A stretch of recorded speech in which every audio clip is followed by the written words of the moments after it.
and welcome to FinextraTV. I'm Hannah Wallace and we're here at Cybos 2019 in London. Kindly joining me now in the studio is Nick Armstrong, CEO of Identitii, and we're talking about taking data out of the payment message and using blockchain to handle data differently. Hello Nick, thank you very much for joining us. It's lovely to see you again. Thanks Hannah, you too. It's great to be back. So as I've said, we're talking about taking data out of the payments message, but this is quite unusual considering we're at a Swift conference. To start off, could you tell us the thoughts behind that, please? Certainly, Hannah. So the need for data continues to grow. We're seeing new regulations around the world, including the ISO 2022 migration, which is being driven by Swift. And all of these new regulations require more data for banks and their customers to understand what their transactions are for.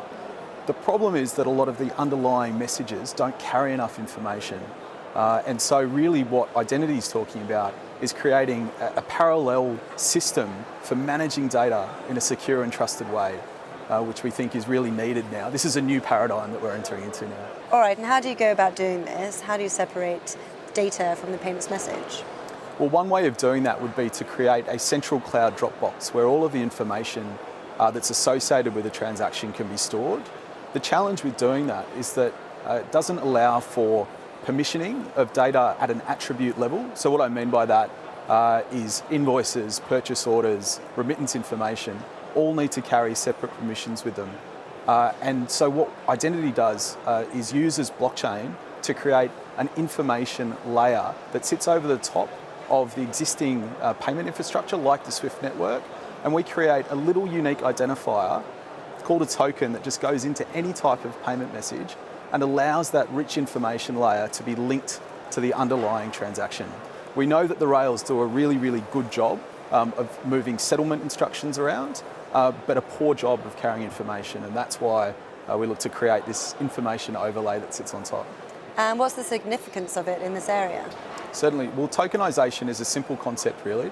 It's about creating a unique identifier that links to additional information, all of the rich information that Identitii can link up to a transaction.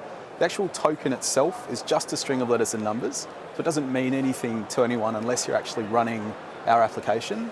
The great thing about a token is that you can switch data on and off with the token. You can link up information post the transaction being settled, which is great if there's requests for information that go back to a customer. The other thing that the token can do is fit into any type of message that this information wouldn't fit into. So if you're a large corporate customer of a bank, you can use the token to re-enrich your payment with all of the remittance information to enable better accounts receivable reconciliation, less requests for information back to the bank. So it's a pretty simple concept, but there's a lot of deep technology under the hood. And I think some interesting developments ahead then as well. Nick, as always, it's been a pleasure speaking with you. Thank you very much. I'll let you get back to the event. Thanks, Hannah. Thank you.